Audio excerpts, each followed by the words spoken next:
Book review. So, I don't know. We're talking about a little literature today. I thought I'd bring something in. Just book I just finished. I don't know, maybe it's in the title already, so you already know what it is, but it's this book here.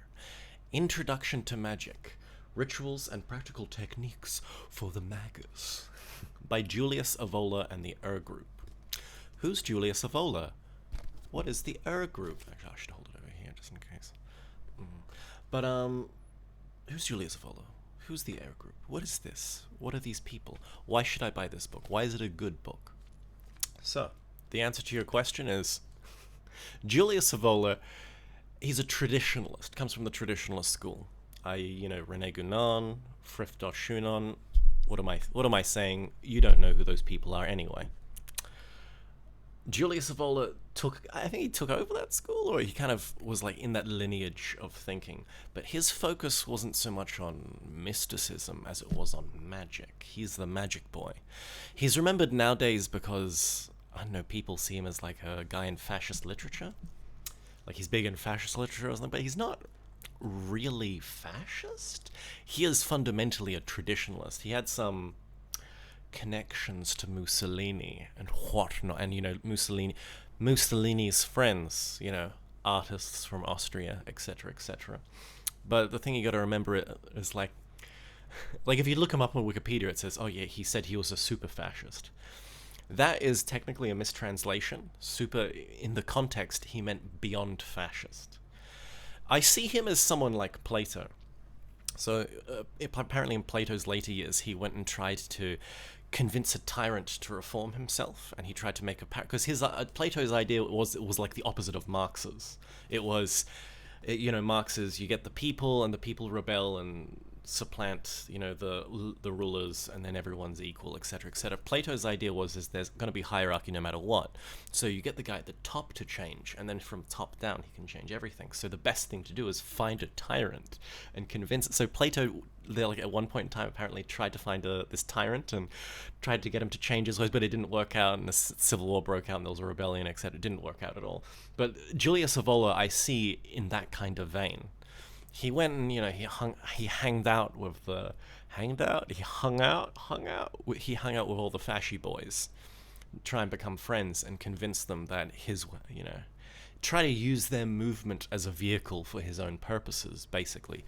I mean, if you read him or his actual books, he's got this like weird fetish for like the Roman Empire, and we need to return to the days of Rome, which, no offense, but Roman Empire is kind of based. I don't know. You've seen type unbiased history into your little search bar and watch a couple of videos. Based, absolutely based. But nonetheless, that's who Julius Evola is. What is the Group? The Group were a bunch of, basically, it's like, I don't know, it's like you could call it a secret magical site, kind of like the Golden Dawn of Italy, but not really at all. Not like the Golden Dawn at all. But nonetheless, it was a group. It was a magical working group. But I'm not sure if they got together and did rituals like the Golden Dawn, or if they just, each of them, they were connected by their knowledge more than initiation. And so it was all these different people who like studied their own kind of things and then would connect and trade ideas. And I believe they started a magazine. And so there was a magazine called the magazine or whatever. Being one of the runes, the rune being one of the primordial runes, or a rune that signifies a primordial type of nature. And also, I believe is like, ancient Sumerian or Akkadian?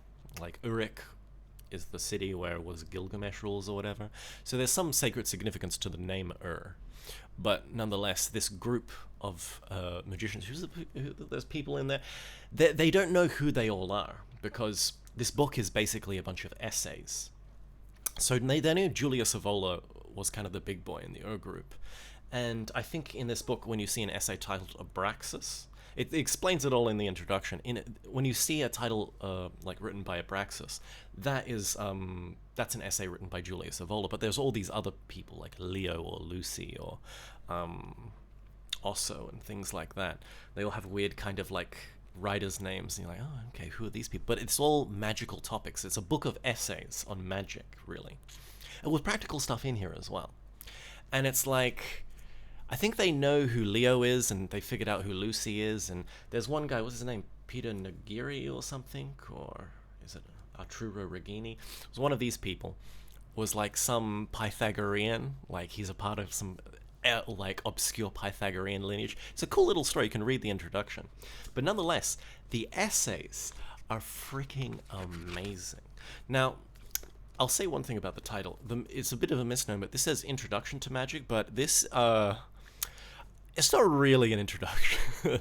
Like, if this is your first book you ever read, I feel like you'd be lost. I mean, if this is the only book you ever read, and you just continuously pour through it, sure, you'll... I mean, you do that with any book and you extract the knowledge from it. But this book in particular, I know if you just read it once, I'm not sure how much you'd get from it if you have no prior knowledge. But if you do have prior knowledge, if you're a Rosicrucian, or if you've been studying Buddhism for years and practicing, or if you're, on a mystical Christian path and you like Swedenborg or something, and then you read this, or if you're into working with Gurdjieff, or if you're into the Gnostic schools and then you read this is really good, because this is one of those books. It's, all of the different occultists in it. It's almost like, one's more hermetic, one's more alchemical, one's more into ancient ritual magic and ceremony. They all bring something to the table, but there's a theme, this theme of magic. There's this thread that moves through all of the essays.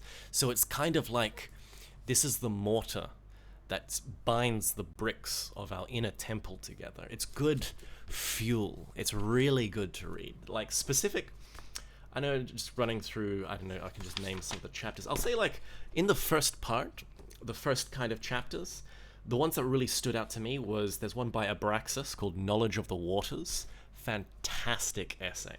Like, must read.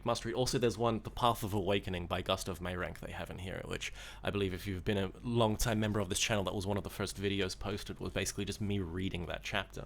It's amazing. It's an amazing essay.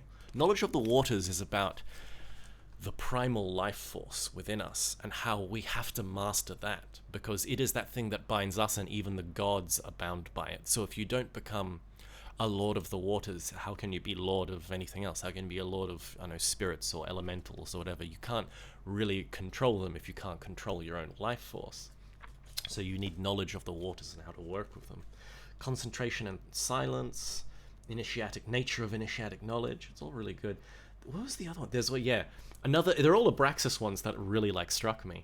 There's one by Abraxas in part 3 called The Hermetic Caduceus and the Mirror. Fantastic. About using kind of like mirror working and like using a meditation technique. Also, the concentration and silence one was pretty good as well. That was by Lucy, a Lucy chapter. Real good. Fantastic. They go on. When you get to about like part 4 here, it's like this ritual. What is it? Apophanatismos, which is a Mithraic ritual. And they basically go through it, and they've actually got the ritual transcribed there. So if you get a setup and some friends and some robes, you could probably do it. But from that point, like all of it up till then, I was like, yeah, this is great. Any beginner can pick this up and draw from it. Like those part like 1 to 3, fantastic. Everybody should read them.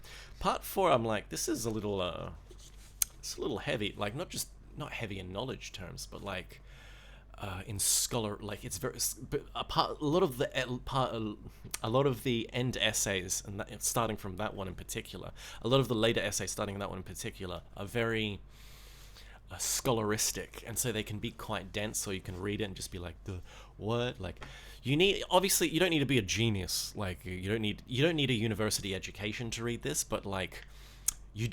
So let's just say those last essays, you definitely need at least an average intelligence. Like, you need that 100 IQ, bro, if you want to get past chapter 4, past part 4. But then we're going on part 5, instruction for the awareness of breath, notes on the logos. First experiences was good by Aram. The problem of immortality. Later on, they have a better one on immortality. Where's that? It's like right at the end. I think it was in various commentaries, or even right at the end, actually, in part 12. There's one by Leo called Aphorisms. That essay, it's just a bunch of little aphorisms, which are like little I know, sayings or quotes, but they're just succinct, and they're almost like axioms of a transcendental nature that are just kind of laid out. He like lays the path out in like, I know, like 12 or kind of like a bunch of like a dozen or so like aphorisms, and they're just amazing. So like it's something that like you could start a group and print out just those like aphorisms and just start a meditation group, and like one night just read one out and just sit down and meditate on it with a group of people, and then like leave and come back and just do that for a couple of weeks, just moving through the aphorisms. They're fantastic. Part 6, Beyond the Threshold of Sleep by Leo. On the Magical View of Life by EA. That was pretty good. Actually.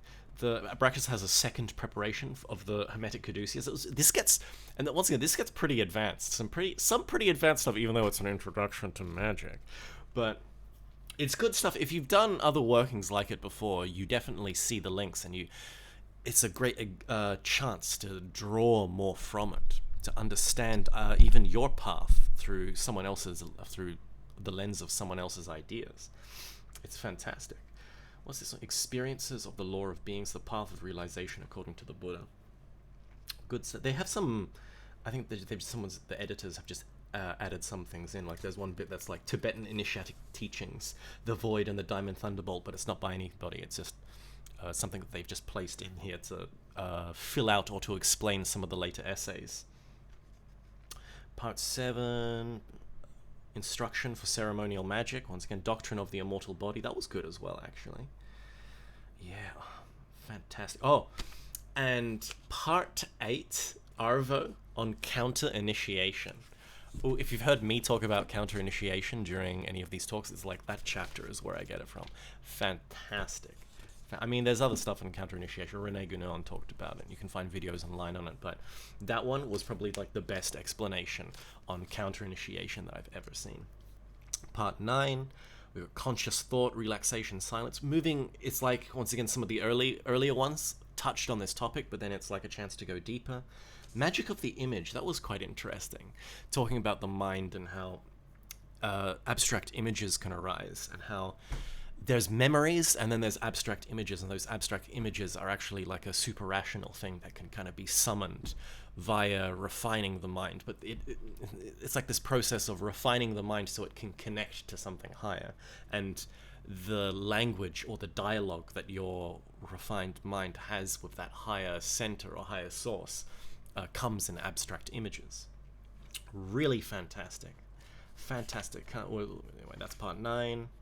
Part 10. Oh, there's like one bit, an Italian alchemical text on lead tablets, and well, like once again, that's like, I remember just being like, man, this is not introduction at all. Like it's really hard to read. Lucy in part 10, he has an essay on chains or magic chains. Good stuff. The Attitude Towards Initiatic Teaching by Leo, fantastic. And then going on to part 11, there's Serpentine Wisdom, Invocations. Fantastic stuff. Fantastic essays. Highly recommend. 10 out of 10. Like 3 eggplant emojis out of 3 eggplant emojis. Oh. It's a good book. It's good. You can see I've also like put like tags in where it's like super important stuff where it's like I need to tag this and come back to it. But yeah, fantastic. Highly recommend. Introduction to Magic by Julius Evola. I think I've got was it Inner Traditions? That's the publishing company. Where is it? Reveal to me your secrets. Yeah, Inner Traditions. Inner Traditions. Introduction to Magic, Julius Evola. Get the book. It's fantastic.